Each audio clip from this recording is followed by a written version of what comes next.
In a narration in the Tirmidhi, Abu Hurairah radiallahu ta'ala anhu narrates that the Prophet sallallahu alaihi wasallam said, "Ma min ahadin yamutu illa nadim," that there is no one who dies but that he shall have some sort of regret. They said, "And what shall he regret, O Messenger of Allah?" He said, "In kana muhsinan, nadima an la yakuna zdada." If he was a good doer, he regrets that he didn't do more good. Wa in kana musi'an, nadima an la yakuna naza'a. And if he was an evildoer, he regrets that he didn't stop his sin.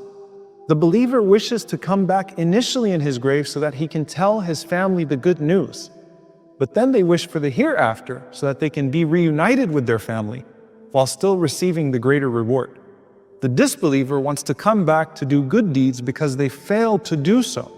And now they're horrified about the Day of Judgment, which is why even in their torture, they keep asking Allah to delay the Day of Judgment. There is this sentiment that is very common.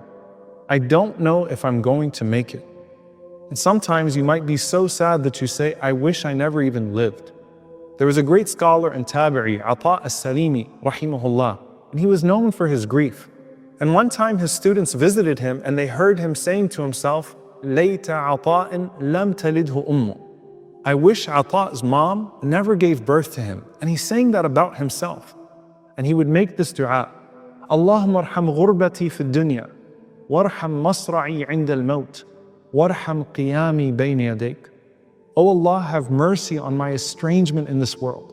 Have mercy on my death when I die. And have mercy on my standing before you. And Salih ibn Bishr says, I saw him in a dream after his death. And I said to him, may Allah have mercy on you, O Ata. You were so often in a state of sorrow in this worldly life. And he replied and said, by Allah, that sorrow has resulted in long-lasting joy and eternal happiness. So I asked him, in which rank are you? And he said, مَعَ الَّذِينَ أَنْعَمَ اللَّهُ عَلَيْهِمْ مِنَ النَّبِيِّينَ وَالصِّدِّيقِينَ وَالشُّهَدَاءِ وَالصَّالِحِينَ وَحَسُنَ أُولَٰئِكَ رَفِيقًا. With those upon whom Allah has bestowed favor, from the prophets, the truthful ones, the shuhada, and so on and so forth. And what blessed company that is. Now even then, you have regrets. Even if you made it, you know you could have done more. And that's why Ibn al-Qayyim rahimahullah, who wrote the book Kitab al-Ruh, he says, I saw my teacher, and Imam Ibn Taymiyyah, in a dream. So I asked Ibn Taymiyyah rahimahullah about his rank. And Ibn Taymiyyah pointed to his high station above some of the greatest stations. And then he said to him, and you were about to reach our rank, but you fell just at the level of Imam Ibn Khuzaymah rahimahullah. Meaning keep on striving so that you can reach an even higher rank. Now here's something that I want you to think about, especially in this last year and a half. Do you think the people of Gaza wish they never lived? Do you think the people of Gaza wished that their existence simply never came to be so that they wouldn't encounter this torture that we've all watched on our screens? I want you to realize that according to what the Prophet ﷺ has said, the people of Gaza would want to do this all over again. The Prophet ﷺ said, no one who enters Jannah will want to return to the world and have anything on earth except for the shaheed.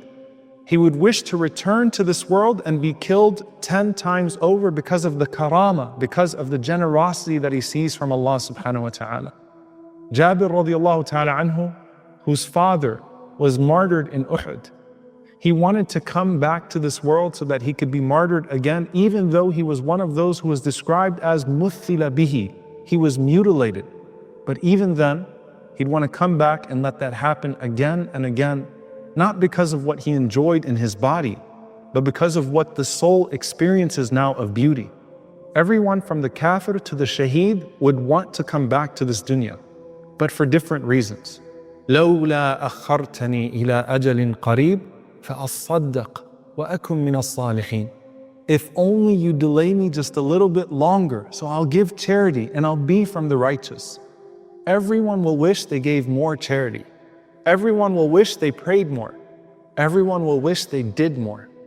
When death comes, a person will wish to go back to this world so that if he was a kafir, he might become Muslim, and if he was a sinner, he might repent.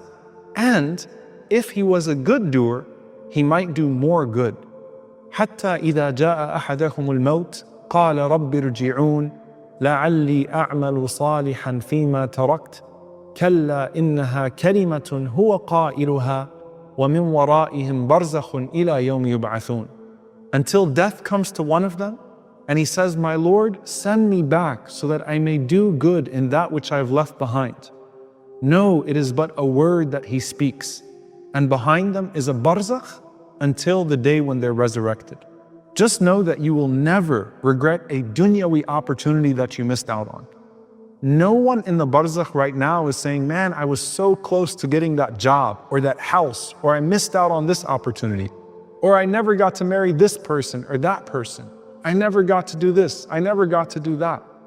And you will never regret a trial that you went through and were patient with for the sake of Allah subhanahu wa ta'ala. You will only regret a moment that you didn't spend for Allah, or a sin that you didn't repent from, or a good deed that you failed to perform, or something that you know you could have done a little bit better. And for that, you can only hope in Allah at this point for His mercy and forgiveness that embraces us all.